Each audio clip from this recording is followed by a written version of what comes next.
जय हिंद साथियों। तो कैसे हैं आप सब लोग। मैं शिवा स्वागत करता हूं आप सभी का आपके अपने प्यारे से YouTube channel Shiva educational revolution पे। साथियों, मैं आप सभी के लिए आज प्रकाश का प्रवर्तन तथा अपवर्तन लाया हूं, जो कि बहुत ही बेहतरीन क्लास होने वाला है। और साथियों, मैं आपको बता दूं, सभी क्लासेस के साथ आपको पीडीएफ नोट दिए जाएंगे और उसके साथ आपको प्रैक्टिस सेट दिए जाएंगे। और साथियों, ये आपको कैसे मिलेंगे आपको वीडियो के अंत में बताया जाएगा। तो चलिए साथियों, हम शुरू करते हैं अपने क्लास को, प्रकाश के प्रवर्तन तथा अपवर्तन को। तो हमारा क्या है टॉपिक, प्रकाश का प्रवर्तन तथा अपवर्तन। तो हम सबसे पहले समझेंगे प्रकाश। तो मैं आपसे पूछूं कि कोई भी वस्तु आप कैसे देख पाते हैं और क्यों देख पाते हैं, तो आप कहेंगे हमारे पास आ गए इसलिए हम किसी भी वस्तु को देख पाते हैं। तो अगर मैं कहूं कि आप एक कमरे में चले जाइए जहां पे किसी प्रकाश का प्रकाश ना हो, तो आप वस्तु देख पाएंगे? तो आप वस्तु को कहेंगे नहीं देख पाएंगे। अगर मैं पूछूं क्यों, तो आप तुरंत कहेंगे क्योंकि यहाँ पे अंधेरा है इसलिए हम वस्तु को नहीं देख पा रहे हैं। अगर यहाँ पे प्रकाश होता तो वस्तु को देख पाते। तो हम अब कहें, इससे हमें समझ में आता है, स्पष्ट होता है कि प्रकाश की सहायता से ही हम किसी भी वस्तु को देख पाते हैं। अगर हमारे पास नेत्र है और प्रकाश नहीं है तो हमारे लिए कोई भी वस्तु नहीं दिखेगा हमें। तो इसके लिए हमें देखने के लिए क्या आवश्यक है, प्रकाश। तो हम प्रकाश का परिभाषा लिखेंगे। प्रकाश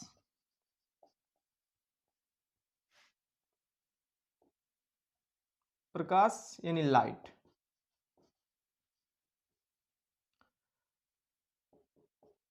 प्रकाश वह विकिरण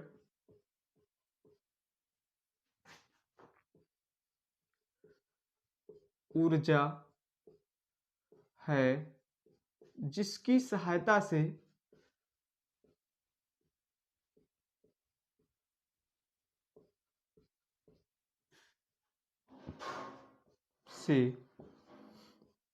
हम वस्तुओं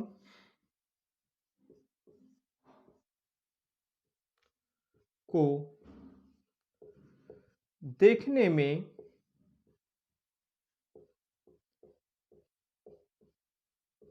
सक्षम हैं।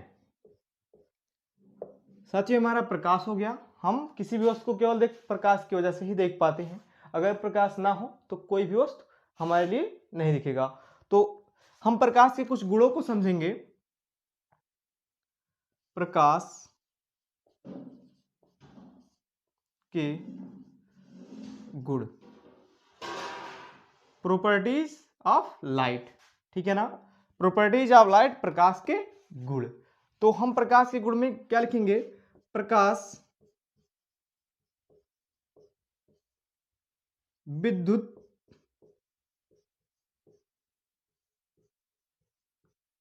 चुंबकीय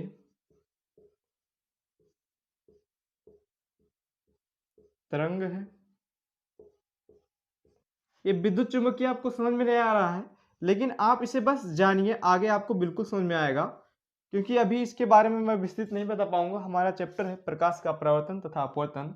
और प्रकाश को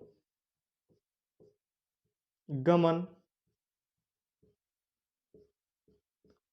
करने के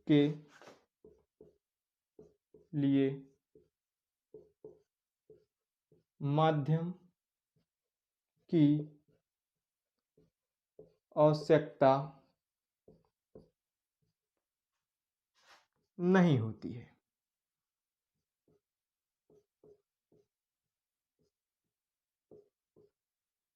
इसका अर्थ है, प्रकाश को गमन करने के लिए माध्यम की आवश्यकता नहीं होती है। इसका अर्थ होता है प्रकाश बिना माध्यम का चलता है। जैसे कि निर्वात को बिना माध्यम नहीं कहा जाता। निर्वात जो होता है वहां पे किसी प्रकार के कण नहीं होते। जैसे कि हमारा ये जो आसपास दिख रहा है हमें, तो यहाँ पे वायु है, यहाँ पे बहुत सारे धूल के कण हैं, तो एक प्रकार का माध्यम है। लेकिन निर्वात में ऐसा कुछ नहीं होता। अगर आप प्रकाश को डालेंगे तो वहां पे प्रकाश पता ही नहीं चलेगा कि वहां पे कुछ चल रहा है, जब तक कि उसके सामने कोई ऑब्जेक्ट नहीं आता, आपको कोई भी चीज नहीं दिखेगा। अगर आप अंतरिक्ष में चले जाएंगे तो वहां पे सारी चीजें अंधेरे दिखेंगे, वहां पे किसी प्रकार की लाइट नहीं, जबकि प्रकाश वहीं से आ रहा है यहाँ पर, लेकिन वहां पर आपको लाइट नहीं दिखेगा। अगर आप निर्वात में जाके खड़े होते हैं तो आपको अपना शरीर दिखेगा, लेकिन बाकी सारी चीजें अंधेरे दिखेंगे। तो प्रकाश निर्वात में यानी कि बिना माध्यम का गमन कर सकता है। और हम तीसरा लिखेंगे प्रकाश सदैव सीधी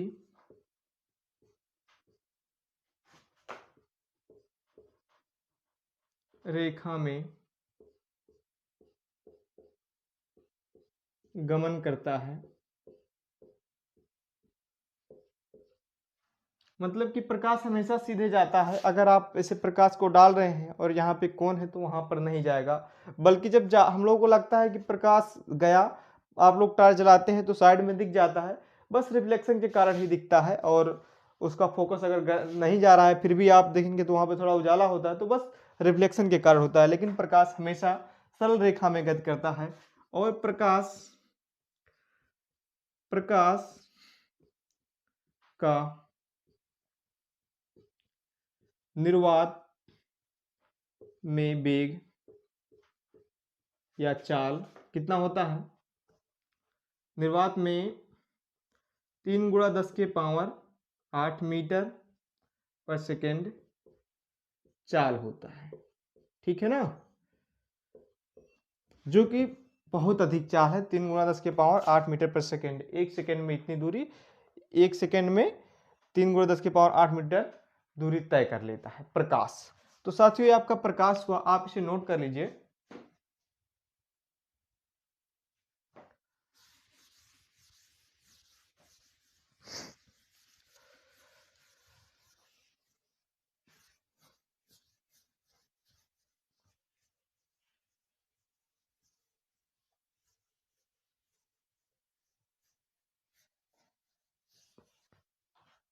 हम जानेंगे प्रकाश के परावर्तन के बारे में।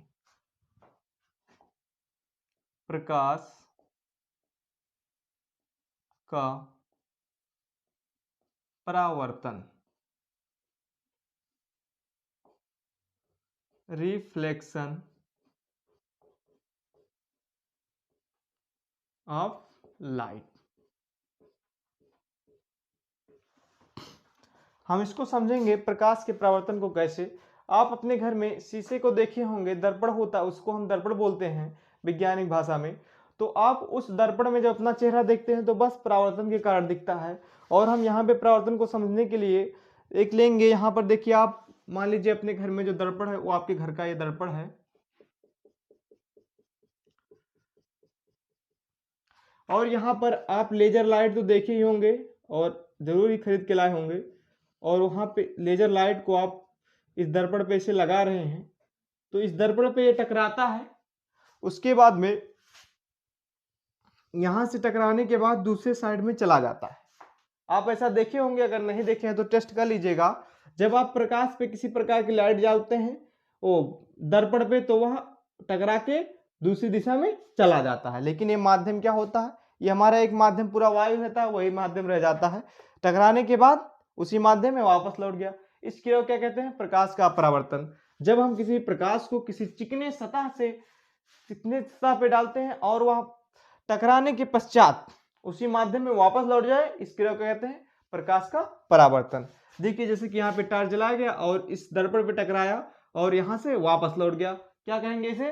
प्रकाश का परावर्तन। और जब आप एकदम सीधी से देखेंगे, एकदम सीधी से डालेंगे प्रकाश को, तो एकदम यहीं पर चला आएगा, जहां पे आप डालेंगे वहीं पर चला आएगा। जब एकदम 90 डिग्री पे किसी तल के डालेंगे, चमकीले तल के, मतलब कि दर्पण पे डालेंगे, तो वह एकदम सीधे इसके अंदर ही आ जाएगा। तो आपको साइड में कहीं उसका परछाई नहीं बनता हुआ दिखेगा। तो हम प्रकाश के परावर्तन का परिभाषा लिखेंगे।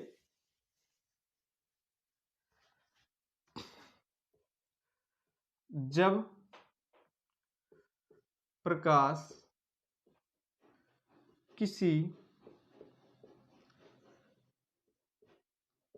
चिकने तथा चमकीले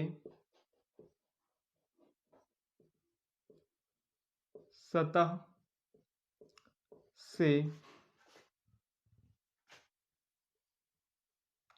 टकराकर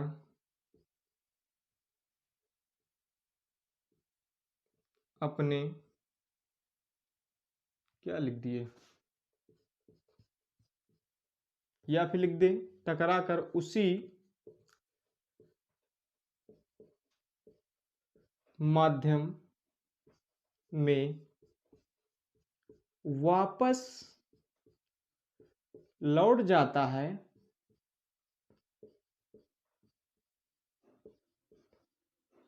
तो इस क्रिया को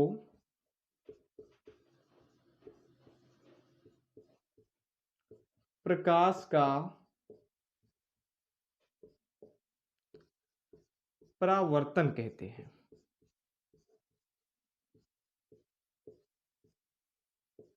इस क्रिया को प्रकाश का परावर्तन कहते हैं। आपको बिल्कुल समझ में आया होगा। तो प्रकाश के परावर्तन के कुछ नियम होते हैं, हम उसको जानेंगे, लेकिन इससे पहले हम एक चित्र बना लेते हैं।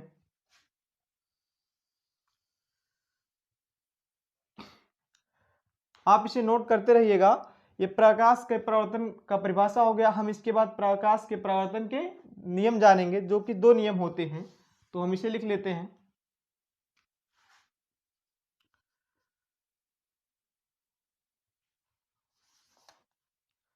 प्रकाश के परावर्तन के नियम। प्रकाश के परावर्तन के नियम। तो यहां पर हम एक ग्राफ बनाएंगे। बहुत बड़ा नहीं होगा हमारा ग्राफ। ये हमारा क्या है, एक परावर्तक तल है।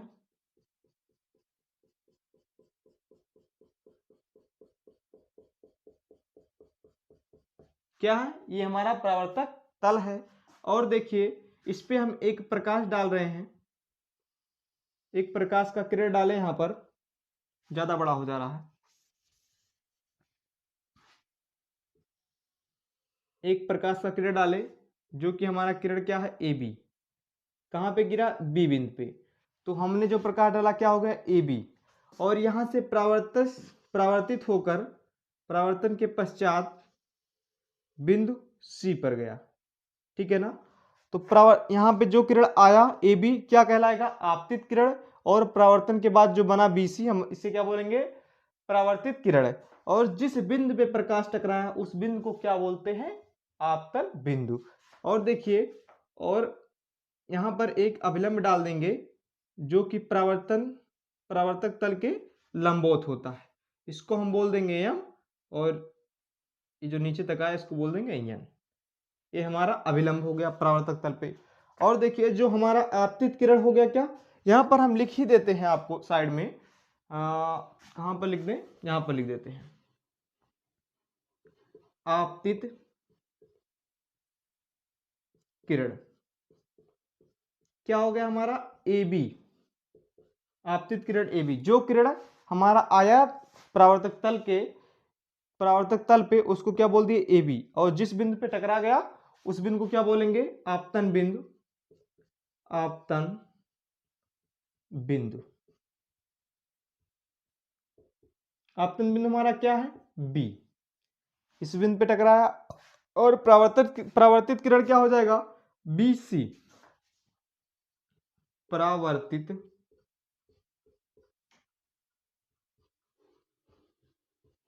किरण बी सी, ये हमारा परावर्तित किरण हो गया।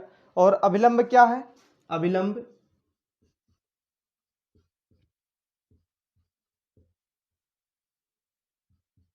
यमयन। ये काल्पनिक है, ये अभिलंब जो है काल्पनिक होता है, हम इसको बस मानते हैं। और देखिए, आपतित किरण, ये क्या हमारा आपतित किरण और अभिलंब के बीच जो बना कोण होता है उसको बोलते हैं आपतन कोण। तो यहां पे मैं लिख देता हूं आपतन कोण, आपतन कोण। ठीक, आपतन कोण किसे बात करते हैं, आई से। इसको आप ध्यान दीजिएगा, आपतन कोण हो गया। अभिलंब और आपतित किरण के बीच बना कोण आपतन कोण कहलाता है, और उसको आई से प्रदर्शित करते हैं। और देखिए, परावर्तन कोण, परावर्तित किरण क्या हमारा बीसी और अभिलंब क्या है, यमयन। इसके बीच बना कोण क्या कहलाएगा? परावर्तित किरण। जो हमारा अभिलंब, इसको अगर हम यहां से माने तो अभिलंब और परावर्तित किरण के बीच बना क्या क्या कहलाएगा? परावर्तन कोण। क्या कहलाएगा? परावर्तन कोण। परावर्तन कोण। परावर्तन कोण को किससे व्यक्त करेंगे? आर से। ठीक है ना? अब आपको एकदम क्लियर होगा, आपतित किरण और अभिलंब के बीच बना कोण आई से डिनोट किया जाता है, इसको आपतन कोण कहते हैं। और अभिलंब और परावर्तित किरण के बीच बने कोण को परावर्तन कोण कहते हैं, जिसको आर से प्रदर्शित करते हैं। तो यहां पर देखिए, परावर्तन कोण अगर हमें लिखना हुआ, परावर्तन कोण, तो किससे लिखेंगे? आर से। आपतन कोण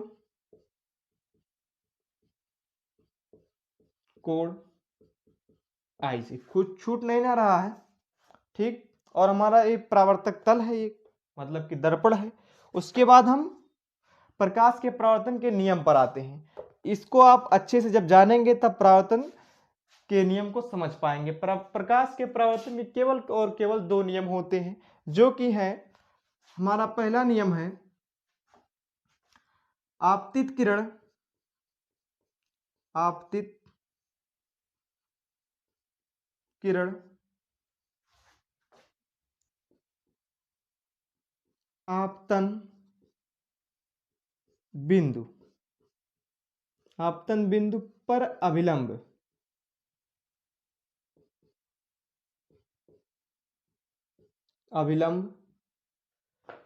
तथा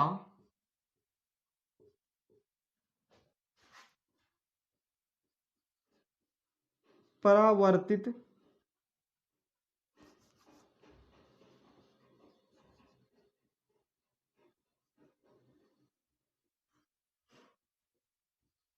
किरण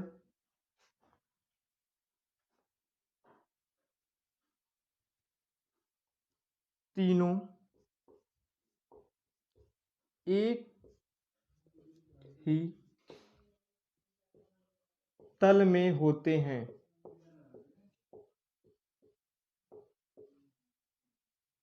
क्लियर हुआ?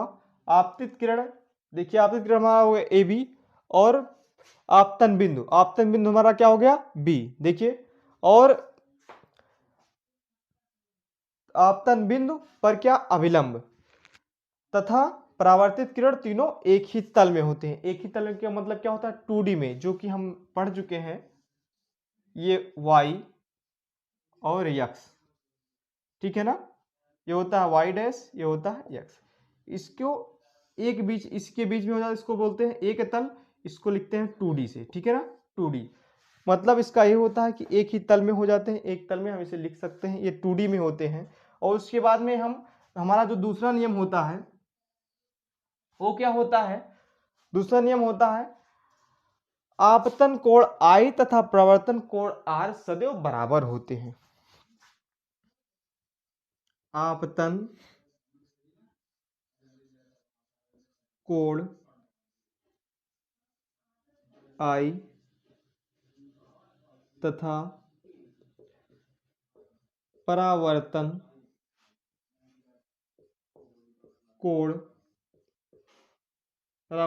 कोण R सदैव बराबर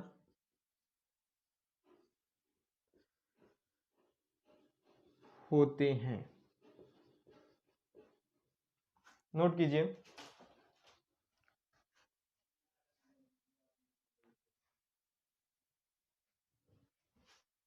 ये जो हमारे आपतन कोण I और इक्वल टू परावर्तन कोण होते हैं, सदैव बराबर होते हैं। इसका मतलब क्या हुआ? ये जो अभिलंब है, इसके बीच बना I, और ये दोनों आपस में बराबर होते हैं, जितना ये उतना ए।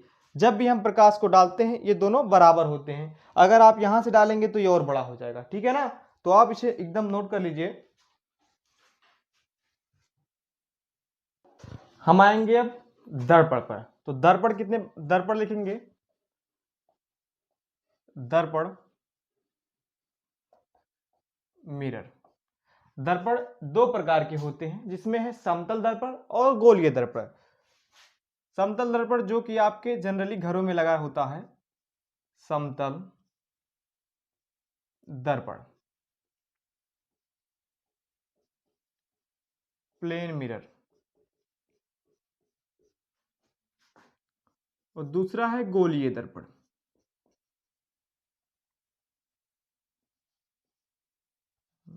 क्या हो रहा है?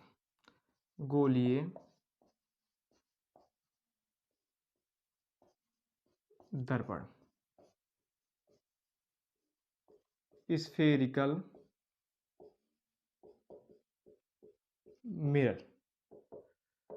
ठीक, तो यहां पर हमें बस पढ़ना है गोलीय दर्पण के विषय में, समतल दर्पण के विषय में नहीं पढ़ना है। तो गोलीय दर्पण को हम लिखेंगे, गोलीय दर्पण जैसे कि देखिए, एक कांच का खोखला गोला होता है, कांच का खोखला गोला होता है, और इसका जो कटा हो, इसको ऐसे मान लीजिए चक्कू तलवार से भी काटने वाली, जैसे चक्कू तलवार से तो कटता नहीं है, लेकिन जो भी इसका होता है काटने वाला, उससे मान लीजिए ऐसे हम काट कर दिए, ठीक है ना, इतना भाग गायब हो गया, ठीक है ना, ऐसे काट दिए। और एक गोला बना के फिर ऐसे काट दिए, तो इस भाग इसका क्या हो गया? गायब हो गया। तो हमारे पास एक गोल गोल बचे हैं दो, ठीक है ना, ऐसा ऐसा। तो हम अगर इसके एक तल, इस वाले तल पे कलई कर देते हैं, तो हमारे पास एक परावर्तक तल बचता है, और इस वाले भाग पे कलई कर देते हैं तो हमारे पास एक परावर्तक तल बचता है। तो ये परावर्तक तल बन गया, ये परावर्तक तल बन गया। तो यही हो जाता है गोलीय दर्पण, क्योंकि ये स्फेरिकल है, थोड़ा सा स्फेरिकल, ठीक है ना, स्फेरिकल है, इसलिए गोलीय दर्पण हो रहा है। समझ रहे हैं ना इस बात को? तो हम गोलीय दर्पण का परिभाषा लिखेंगे,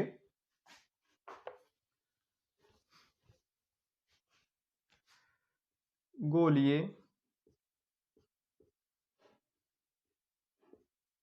दर्पण कांच के खोखले गोले का एक भाग होता है।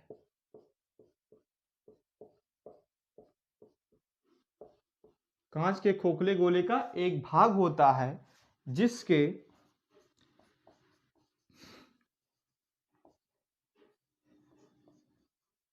एक सतह पर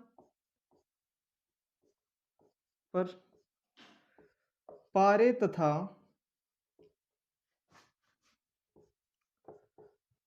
लाल ऑक्साइड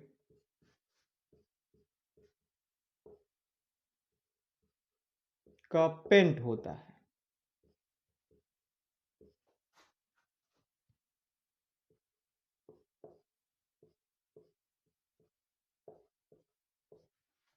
ये गोलीय दर्पण का परिभाषा हो गया। अब देखिए, गोलीय दर्पण दो प्रकार के होते हैं, जैसा कि हम आपको बनाकर दिखाए हैं। तो लिखेंगे गोलीय दर्पण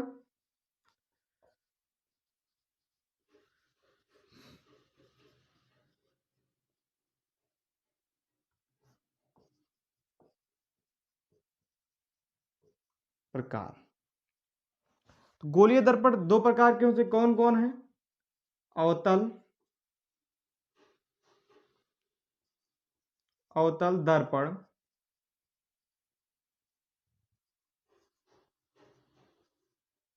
उत्तल दर्पण।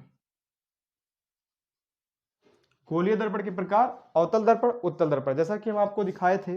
तो अगर हमें इसका परिभाषा लिखना हुआ तो कैसे लिखेंगे? लिखेंगे गोलीय दर्पण, हम आपको बना के पहले दिखाते हैं, जैसे कि हमने बनाया था ऐसे, ठीक है ना। तो अगर हम इस भाग को काट देते हैं इतना, तो बस बचता है इतना भाग, ठीक है ना। इधर हम कलई कर देंगे लाल ऑक्साइड या पारे से, तो जो हमारा ये तल क्या हो जाएगा? परावर्तक तल हो जाएगा। इधर कलई हो गया, ये हो गया क्या? परावर्तक तल। तो ये क्या कहलाएगा? क्या? अवतल दर्पण। जब दबा हुआ भाग क्या होता है? परावर्तक तल, तो होता है अवतल दर्पण। और जब देखिए हम इस तरह से बनाएंगे, मतलब इस साइड से काट दिए, तो इसके आंतरिक भाग में वक्रित भाग में क्या कर दिए, कलई कर दिए। तो ये जो परावर्तक तल उभरा हुआ हो गया, इसको क्या बोलते हैं, उत्तल दर्पण। उत्तल दर्पण।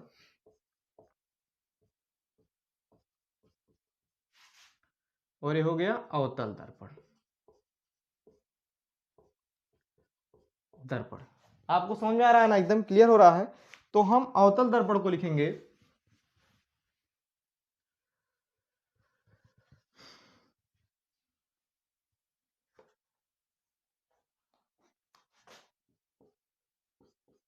जिस गोलीय दर्पण का परावर्तक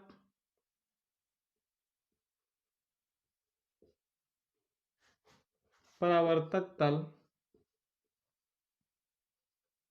दबा हुआ होता है, अवतल दर्पण कहलाता है।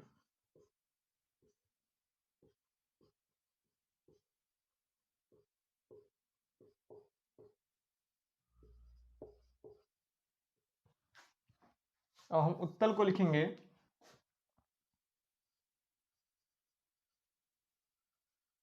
उत्तल दर्पण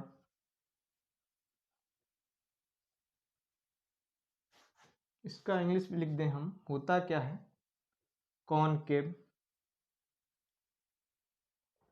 कॉन्वेक्स मिरर, इसको बोलते हैं कॉनकेव मिरर। जिस गोलीय दर्पण का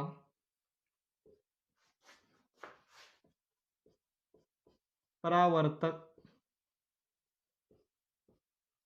तल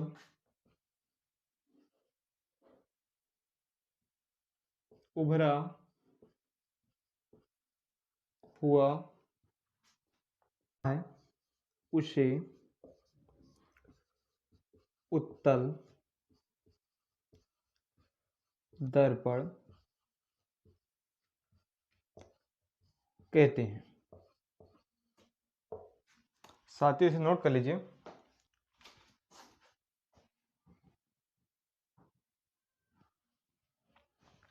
गोलीय दर्पण के जो दो भाग थे, उत्तल दर्पण अवतल दर्पण, उन्हें हम समझ लिए। तो अब हम जानेंगे गोलीय दर्पण से संबंधित कुछ परिभाषाओं के बारे में, जो कि हमारे सवालों को करने में और कौन आगे जो भी चीज़ें होंगी उसको समझने में बहुत सारी आसानी होगी। तो लिखेंगे गोलीय दर्पण से संबंधित परिभाषाएं।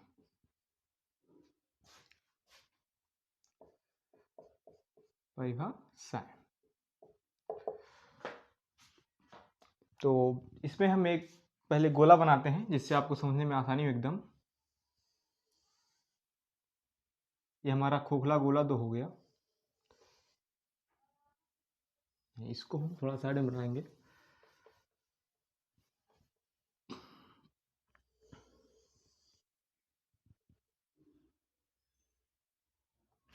ये हमारे दो खोखले गोले हो गए, और हम इसे क्या करते हैं, इस खोखले गोले को जब काटेंगे तो मान लीजिए हमने यहां से काट दिया,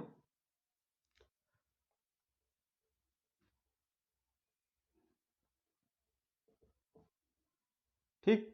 और ये हमारा रह गया परावर्तक तल, जिसके एक साइड पे हमें क्या करना है, कलाई कर देना है। कलाई कर दिए। ये कौन सा दर्पण बना, अवतल दर्पण। इसका तल गहरा है, धंसा है, परावर्तक तल, तो क्या हुआ, अवतल दर्पण। ये हमारा हो गया अवतल दर्पण। और हम उत्तल दर्पण के लिए क्या करेंगे, इधर से इसको काटेंगे,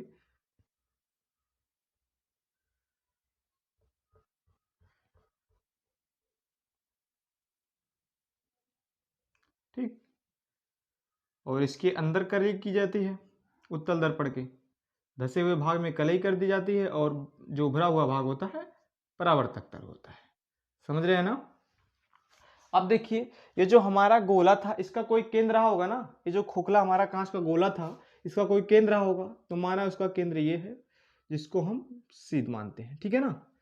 और ये जो परावर्तक तल है इसका जो मध्य बिंदु है, परावर्तक तल का मध्य बिंदु एक, इसे P मानते हैं, जिसे कहते हैं पोल। परावर्तक तल के मध्य बिंदु को हम ध्रुव कहते हैं, जिसे P से लिखते हैं। तो इस परावर्तक तल का मध्य बिंदु क्या है, माना P है, ये P बिंदु P है, तो ये क्या हो गया, दर्पण का पोल हो गया, ध्रुव हो गया। और देखिए ये जो गोलीय दर्पण का केंद्र जो है, जो गोले का केंद्र है वो हमारे गोलीय दर्पण क्या हो जाएगा, वक्रता त्रिज्या। अभी देखिए हमें किस किस चीजों का इसमें परिभाषा समझना है। वक्रता,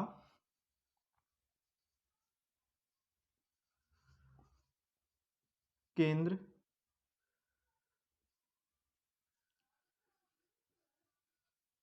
centre of curvature,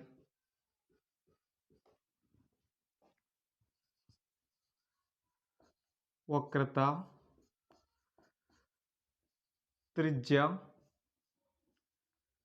radius of curvature. ये देखो अभी हम इन दोनों चीजों को समझेंगे तुरंत यहीं पे। वक्रता केंद्र जो कि हमारे जिस गोले का कटा हुआ भाग है हमारा गोलीय दर्पण, उस गोले के केंद्र को दर्पण का वक्रता केंद्र कहते हैं। और जिस यहां पर भी देखिए हमारा क्या हुआ, उत्तल दर्पण हुआ, तो इसका जो केंद्र है इसको हम C से, और इसका जो मध्य बिंदु है इसको हम P से, जो कि हमारा पोल है। इस परावर्तक तल के मध्य बिंदु को क्या कहते हैं, पोल कहते हैं। समझ रहे हैं ना आप। अगर हम यहां से एक चिन्ह यहां तक मतलब लाइन लगा दे सीधी दोनों परावर्तक कोनों को मिलाते हुए, तो जो उसका बीच का मध्य बिंदु होगा यहीं पर आएगा, तो इसे हम पोल कहते हैं। समझ रहे हैं ना, ये हमारा पोल हो गया, इसमें ये पोल हो गया। तो वक्रता केंद्र हो जाएगा कि जिस गोले का परावर्तक, जिस गोले का गोलीय दर्पण है हमारा, उस गोले के केंद्र को दर्पण का वक्रता केंद्र कहते हैं। हमारा ये क्लियर हुआ, ठीक है। अब हम वक्रता त्रिज्या को लिखेंगे, जब वक्रता त्रिज्या को लिखेंगे कहेंगे उस दर्पण के, मतलब उस गोलीय, उस कांच के गोले के त्रिज्या को दर्पण का वक्रता त्रिज्या कहते हैं। उस गोले के त्रिज्या को, ये जो हमारा होगा त्रिज्या, उस गोले के त्रिज्या को जो कि गोलीय दर्पण का, जिसका गोलीय दर्पण भाग है, ठीक है ना, उस दर्पण का, उस गोलीय दर्पण का क्या बोलेंगे, वक्रता त्रिज्या। तो लिखेंगे हम इन दोनों चीजों को,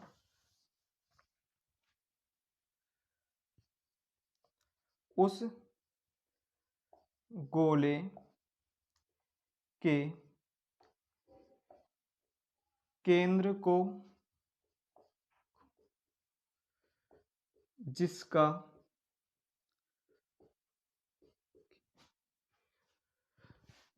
गोलीय दर्पण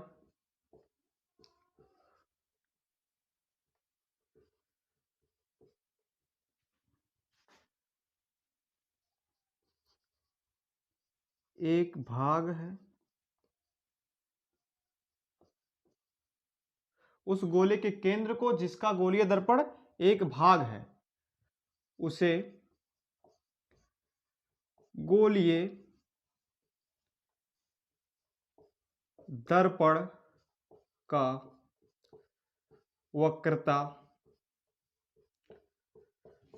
त्रिज्या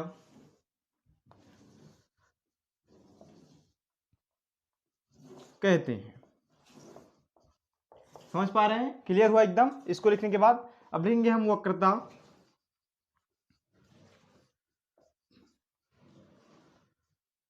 वक्रता त्रिज्या। यहां पर देखिए उस गोले, उसे गोलीय दर्पण का वक्रता त्रिज्या नहीं वक्रता केंद्र कहते हैं, ठीक है ना, वक्रता केंद्र कहते हैं। उस गोले के केंद्र को, उस गोले के केंद्र को जिसका गोलीय दर्पण एक भाग है, गोलीय दर्पण हमारा एक भाग है, उसे गोलीय दर्पण का वक्रता केंद्र कहते हैं। समझ पा रहे हैं। हमारा वक्रता त्रिज्या, रेडियस ऑफ कर्वेचर।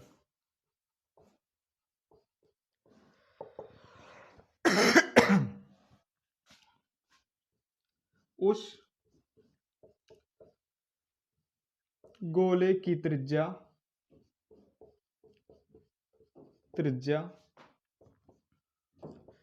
जिसका कि गोलीय दर्पण एक भाग है। गोलीय दर्पण भाग है, एक भाग है, उसे दर्पण का वक्रता त्रिज्या कहते हैं। समझ में आया आपको? इसके बाद देखिए, ये हमारा उत्तल दर्पण है, हमारा अवतल दर्पण। तो हम वक्रता केंद्र को किससे प्रदर्शित करते हैं? सी से, कैपिटल सी से। और वक्रता त्रिज्या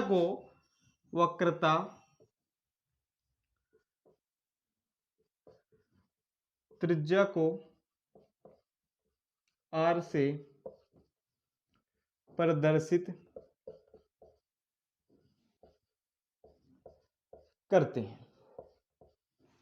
यहां देखिए, हम बनाते जाएंगे और परिभाषा लगाते जाएंगे, ठीक है ना। ये हमारा क्या हो गया? वक्रता त्रिज्या। समझ में आ रहा है एकदम? अब लिखेंगे, अभी तो देखिए हम पोल लिख लेंगे। पोल मतलब ध्रुव, पोल। परावर्तक, गोलीय दर्पण के परावर्तक तल के मध्य बिंदु को दर्पण का ध्रुव कहते हैं। लिखेंगे, गोलीय दर्पण के परावर्तक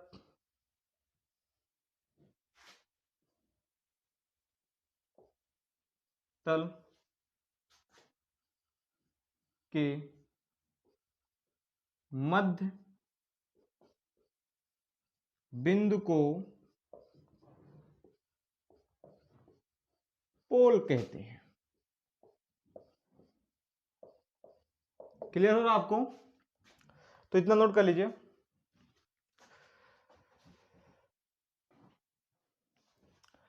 अब हम मुख्य अक्ष को जानेंगे, दर्पण के मुख्य अक्ष को। तो लिखेंगे, मुख्य अक्ष, प्रिंसिपल एक्सिस। ठीक, प्रिंसिपल एक्सिस दर्पण के ध्रुव और वक्रता केंद्र से होकर जाने वाली रेखा को मुख्य अक्ष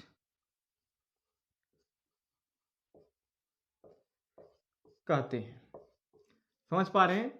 जो हमारा दर्पण का क्या है, ये ध्रुव है और एक केंद्र है, इससे जाने वाली एक सीधी रेखा, ठीक है ना, इससे जाने वाली एक सीधी रेखा या क्या कहलाती है? दर्पण का मुख्य अक्ष। इसमें भी देखिए, हम P को यहां पे लिखते हैं और इसको एक सीधी रेखा यहां से गई है, पोल से होते, केंद्र से होते एक सीधी रेखा गई है, इसे क्या बोलेंगे? दर्पण का मुख्य अक्ष। इसके बाद हमारा आता है दर्पण का द्वारक। दर्पण का द्वारक,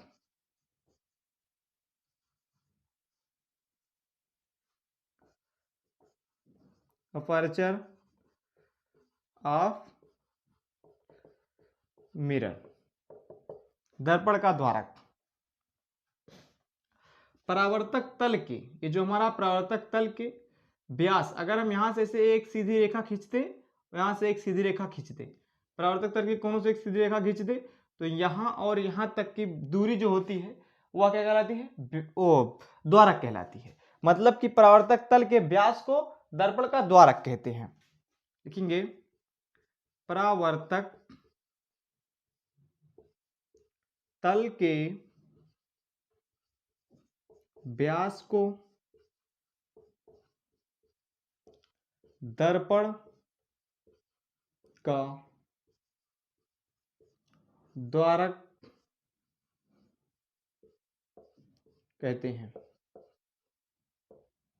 ठीक, क्लियर हुआ ना आपको? यहां से लेकर यहां तक ये जो भी हमारा परावर्तक तल है, मानिए हमारा बन गया अवतल दर्पण, और ये जो परावर्तक तल यहां से शुरू हुआ यहां तक, यहां जैसे इसे मान लिए ए, इसे मान लिए बी, ठीक है ना? इसे आप भी मान लीजिए ए और बी अगर मानते हैं आप, तो ये जो दूरी है क्या कहलाएगी?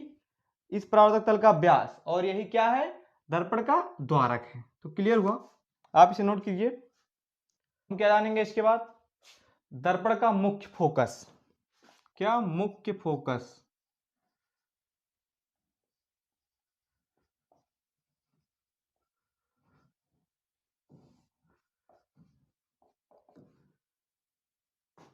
Principal focus. ठीक, प्रिंसिपल फोकस। तो देखिए प्रिंसिपल फोकस क्या होता है? मुख्य अक्ष के समांतर, मुख्य अक्ष के समांतर हम एक दर्पण बनाते हैं। आप इसी को ले सकते हैं, आपको अभी मैं दिखा दूंगा, पहले आप इस पे आइए। मैं एक दर्पण बनाया, अवतल दर्पण,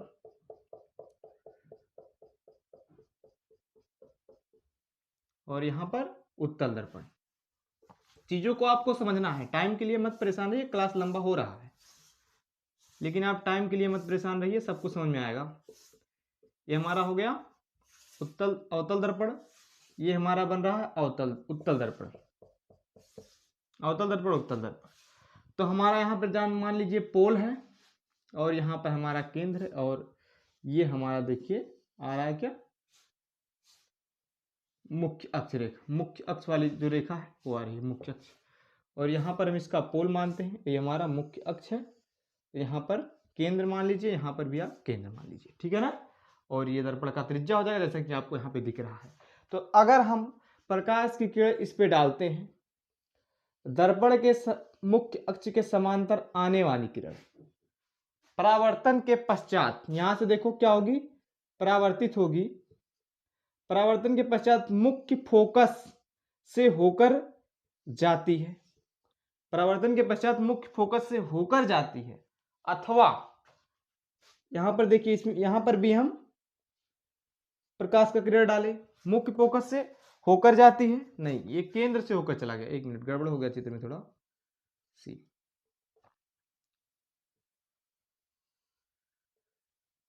परावर्तन नहीं, मुख्य अक्ष के समांतर जाने वाली किरण परावर्तन के पश्चात जिस बिंदु से होकर जाती है,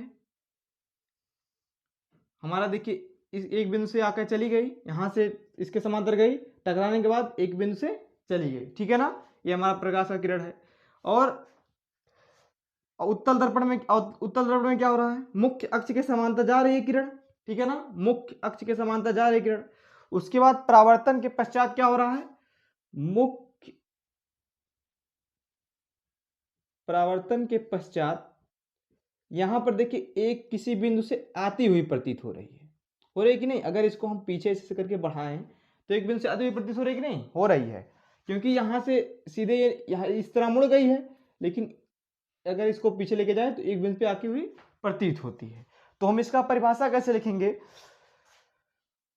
मुख्य अक्ष के समांतर आने वाली किरणें परावर्तन के पश्चात जिस बिंदु से होकर जाती हैं, अथवा जिस बिंदु से आती हुई प्रतीत होती हैं, उस बिंदु को हम मुख्य फोकस कहते हैं। क्या कहते हैं?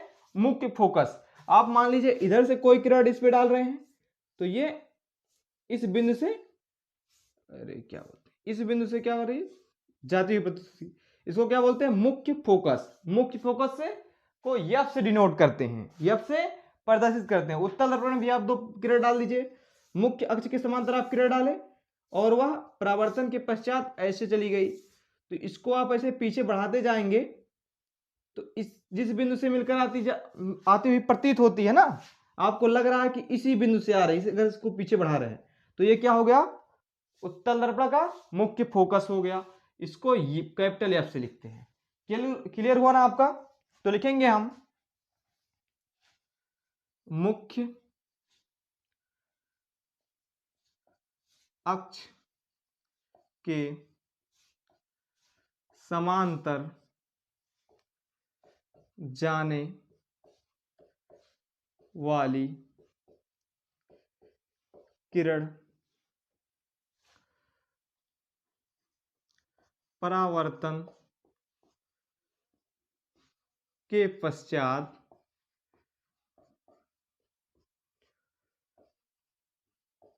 जिस बिंदु से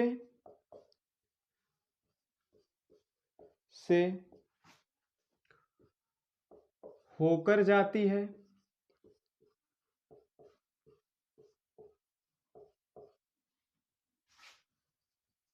अथवा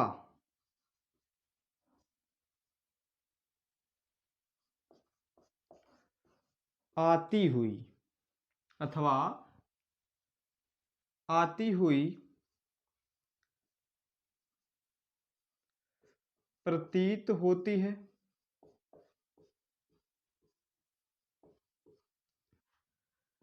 उस बिंदु को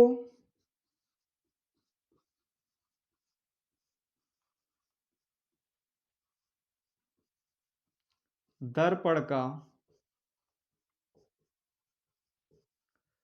मुख्य फोकस कहते हैं।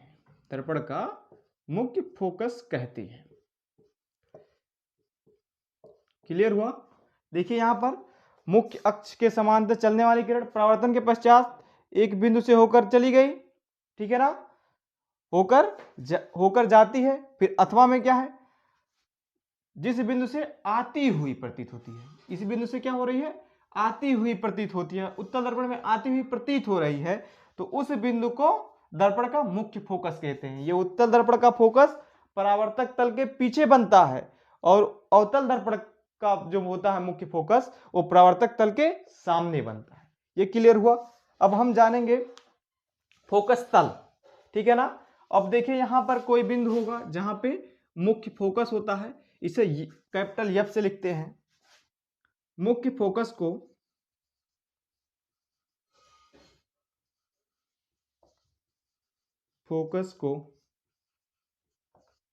कैपिटल एफ से लिखते हैं या प्रदर्शित करते हैं। क्लियर हुआ? अब हम फोकस तल को जानेंगे। नहीं, फोकस दूरी अभी बचा है। फोकस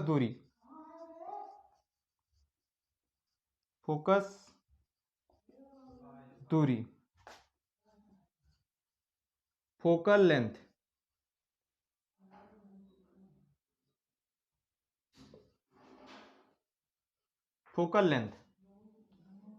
क्या होता है? लेंथ का स्पेलिंग नहीं है, शायद मिस्टेक हो, आप GH ऐसे कुछ कंफ्यूजन में थोड़ा है। मुख्य फोकस दूरी, फोकल लेंथ, ठीक है ना। फोकल लेंथ क्या होता है, दर्पण के मुख्य फोकस से होकर जाने वाली तथा मुख्य अक्ष के लंबवत होती है। वह रेखा क्या कहलाता? फोकस तल। नहीं, अरे क्या बोल दिया, फोकस दूरी, ठीक है ना। दर्पण के जो हमारा पोल है और उसके मुख्य फोकस के बीच की दूरी को क्या कहते हैं? फोकस दूरी कहते हैं। समझ रहे हैं आप? मिस्टेक हो गया था। दर्पण के पोल और मुख्य फोकस के बीच की दूरी को क्या कहते हैं? फोकस दूरी। लिखेंगे दर्पण के ध्रुव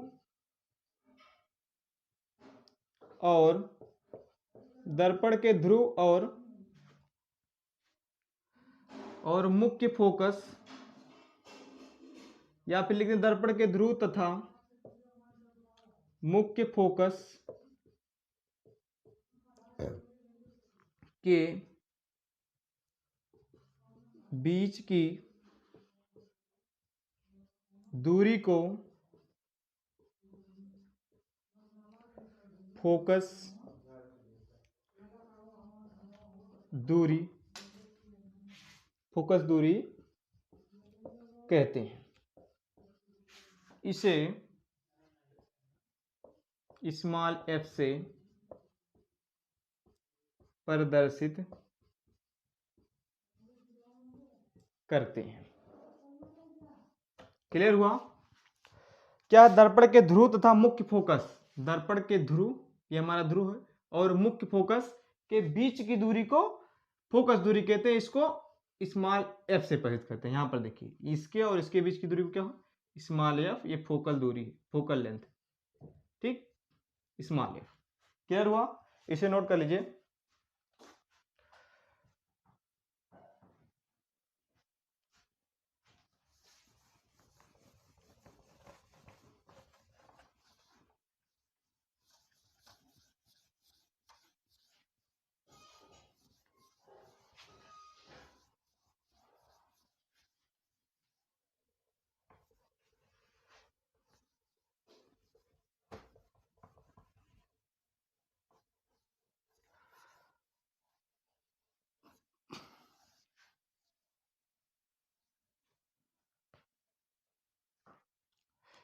इसके बाद क्या है, फोकस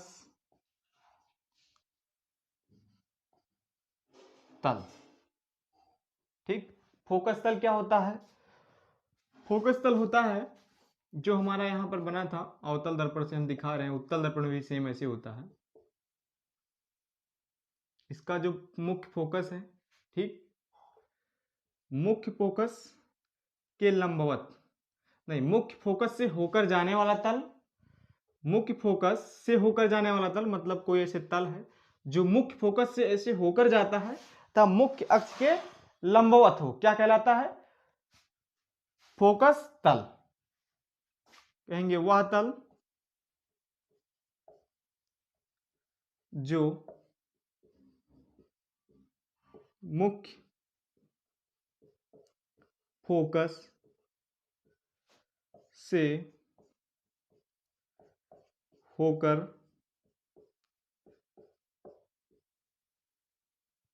जाता है तथा मुख्य अक्ष से, मुख्य अक्ष के लंबवत होता है। समझ रहे हैं आप? जो भी हमारा मुख्य फोकस है इससे होकर जाने वाली और मुख्य अक्ष के लंबवत, मतलब जो हमारा तल, उसमें हम परावर्तन के नियम में ये समझे थे, कहे थे आपतित किरण, आपतन बिंदु पर अभिलंब तथा परावर्तित किरण तीनों एक ही तल में होते हैं। तो यही हमारा जो तल था, ऐसे तल होगा जो कि हमारा एक तल कहलाता। इसी में जो बन रहा है क्या कहलाएगा? देखिए, इसके लंबवत, इससे होकर जाने वाली तथा इसके लंबवत क्या कहलाता है? फोकस तल। तो आप ये समझ पाए होंगे, तो नोट कर लीजिए, मैं तब तक इंक डाल लूं।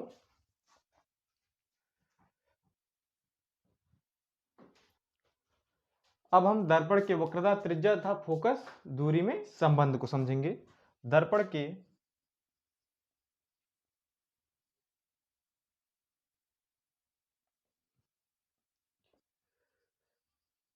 वक्रता, त्रिज्या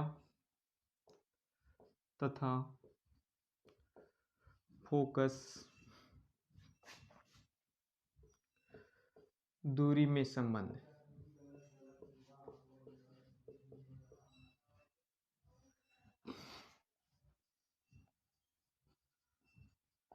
relation between radius of curvature, radius of curvature and radius of curvature and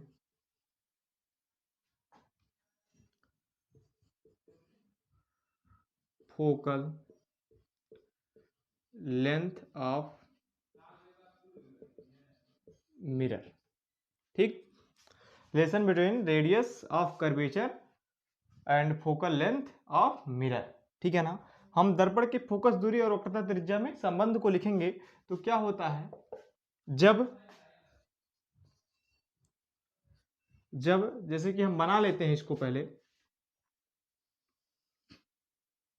हम अवतल दर्पण को बना रहे हैं, आप समझिएगा उत्तल दर्पण में सेम इसी तरह होता है। ठीक,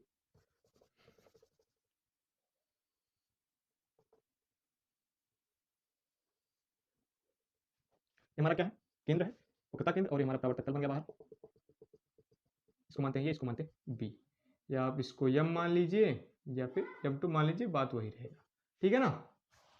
तो इन दोनों के बीच की जो दूरी होती है क्या होती है, दर्पण का द्वारक। ये क्या है, दर्पण का द्वारक। जब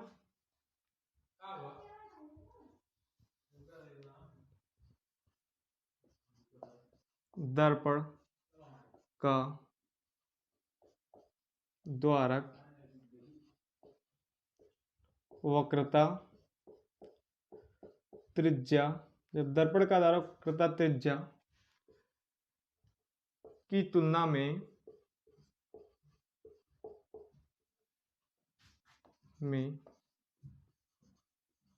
कम होता है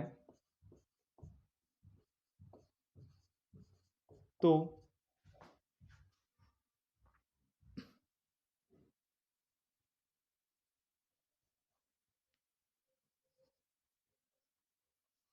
दर्पण की फोकस दूरी वक्रता त्रिज्या की आधी होती है।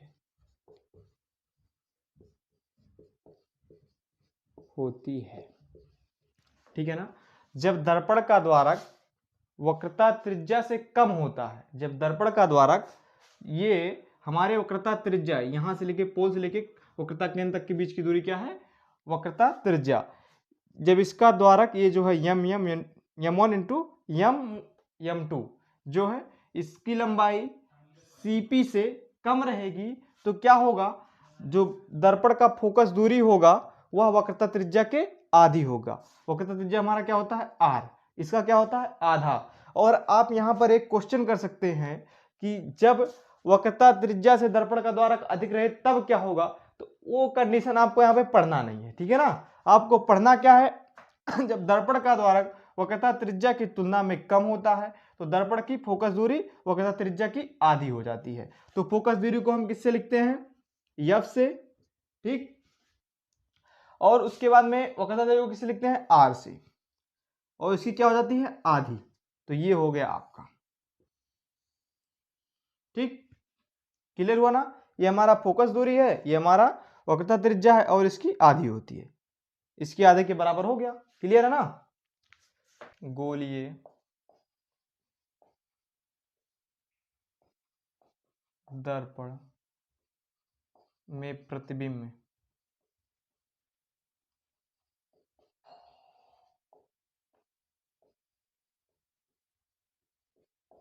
खींचने के नियम।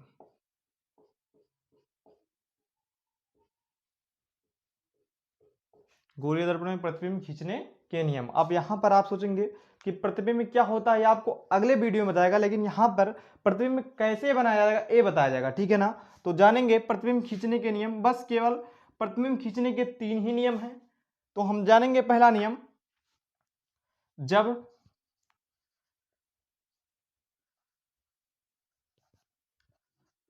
प्रकाश की किरण मुख्य अक्ष के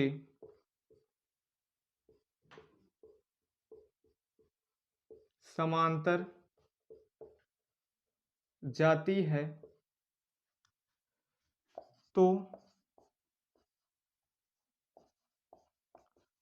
परावर्तन के पश्चात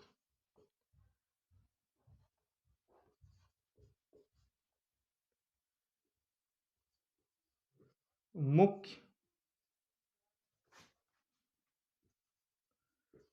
फोकस से जाती है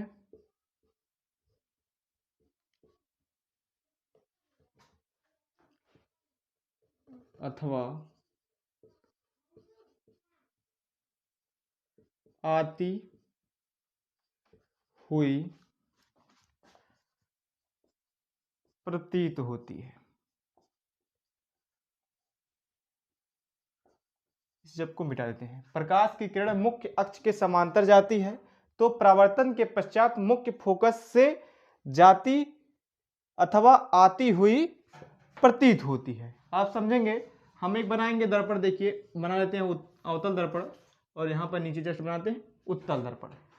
इसका क्या हो गया, ये पोल हो गया और यहाँ पर हम केंद्र मानते हैं और इसका अक्ष ऐसे है। ठीक, ये हमारा पोल एक केंद्र। अब इसके समांतर जाने वाली किरण, यहाँ पर हमारा क्या है, मुख्य फोकस। परावर्तन के पश्चात मुख्य फोकस से ही होकर जाएगी और कहीं से नहीं। देखिए कहीं भी से डाला जाएगा, जब मुख्य अक्ष के समांतर होगी तो वो फोकस से ही होकर जाएगी, मुख्य फोकस से ही होकर जाएगी। और जब हमारा उत्तल दर्पण होगा,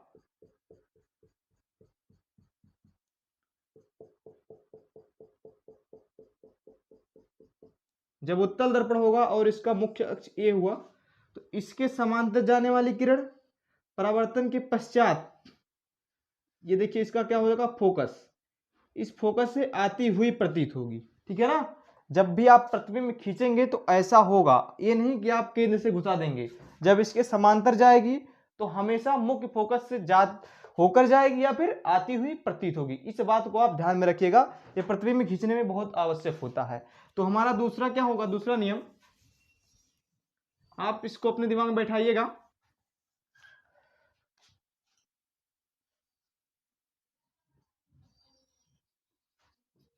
प्रकाश की किरण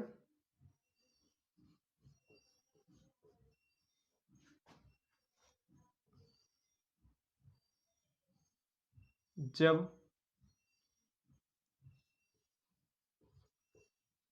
केंद्र से होकर जाती है अथवा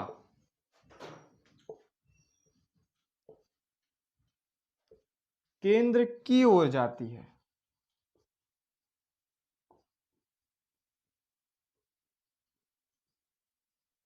अथवा केंद्र की ओर जाती है तो परावर्तन, नहीं तब लिखेंगे तो अच्छा रहेगा, तब परावर्तन के पश्चात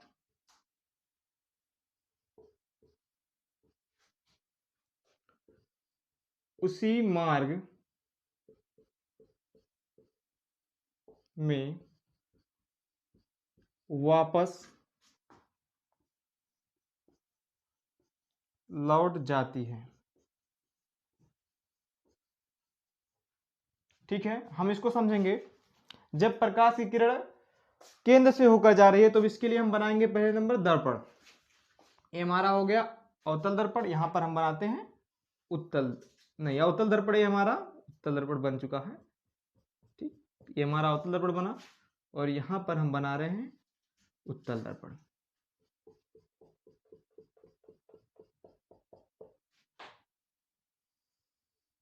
यहाँ पे दर्पण का केंद्र सी है और इसका देखिए मुख्य अक्ष है और इसका केंद्र सी यहाँ पर है। तो जब हम किरण इससे डालेंगे, केंद्र से डालेंगे, केंद्र से, तो परावर्तन के पश्चात आप देखे हैं कि किरण लिखा है कि किरण मतलब जब केंद्र से डालेंगे परावर्तन के पश्चात उसी मार्ग में वापस लौट आई, गई टकराने के बाद सीधा वापस चली आई। और इसमें भी होगा, आप केंद्र की तरफ डालेंगे, यहां से डालिए, आप केंद्र की तरफ रेखा डालें, वो किरण डालें, तो इसके बाद देखिए केंद्र की तरफ जा रहा है, यहाँ से अगर एज्यूम करेंगे तो केंद्र की तरफ जा रहा है, तो यह इसी मार्ग में क्या आ जाएगा, वापस आ जाएगा। ये हमारा हो गया दूसरा नियम, तो आप इसे नोट कर लीजिए। हमारा प्रतिबिंब खींचने का तीसरा नियम जो है, इसमें क्या होगा, जब हम प्रकाश को, हम पहले बनाते हैं दर्पण को ताकि बहुत ही अच्छी समझ में आ जाए सारी चीजें। ये हमारा हो गया अवतल दर्पण, और यहां पर हम लेते हैं उत्तल दर्पण।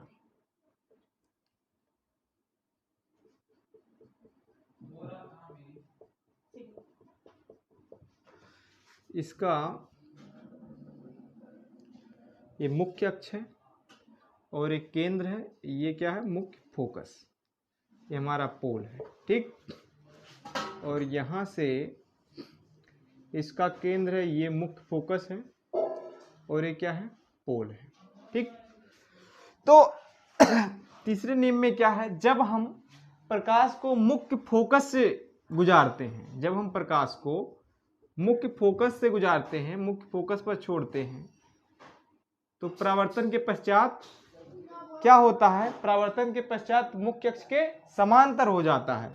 मुख्य फोकस से गया तो इसके समांतर हो गया, मुख्य अक्ष के समांतर हो गया। और अवतल दर्पण, उत्तल दर्पण में क्या होगा, जब मुख्य फोकस की ओर जाएगा, ठीक है ना, मुख्य फोकस की ओर जाएगा तो परावर्तन के पश्चात मुख्य अक्ष के समांतर हो जाएगा।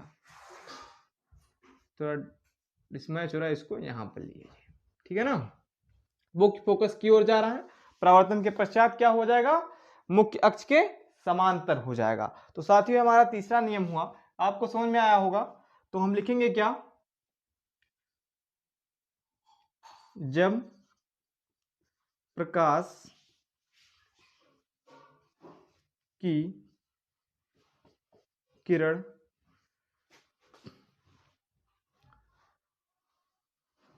फोकस से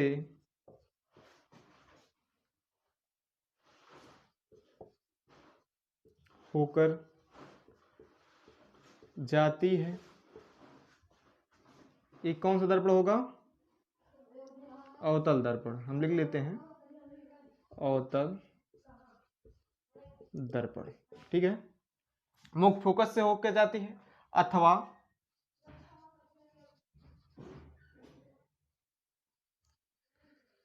मुख्य फोकस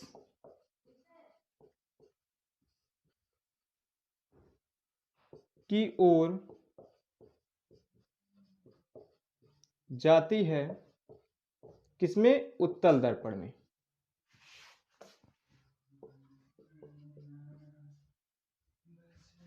उत्तल जाती है, परावर्तन के पश्चात, परावर्तन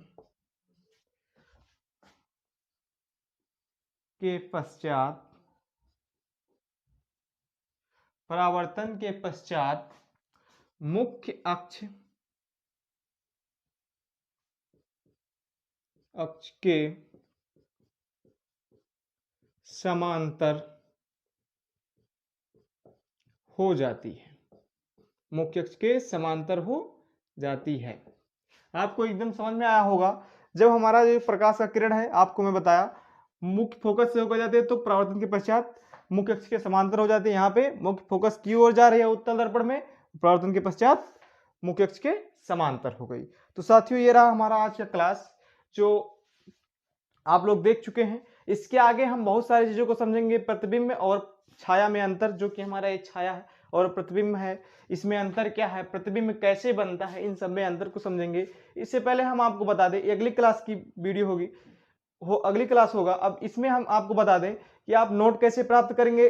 तो नोट आप प्राप्त करेंगे, हम यहाँ डिस्क्रिप्शन में लिंक दिया जाएगा नोट के लिए, तो वहां से आप डाउनलोड नहीं कर पाएंगे, इसलिए मैं आपको अपना व्हाट्सएप नंबर दूंगा डिस्क्रिप्शन में ही, जो आप वहां से नोट करिएगा और उस पर हाई का मैसेज करने के बाद जिस वीडियो को आप देख रहे हैं, जिस भी क्लास को ले रहे हैं, उसका लिंक पे कॉपी करके व्हाट्सएप पर पेस्ट करके सेंड कर दीजिएगा।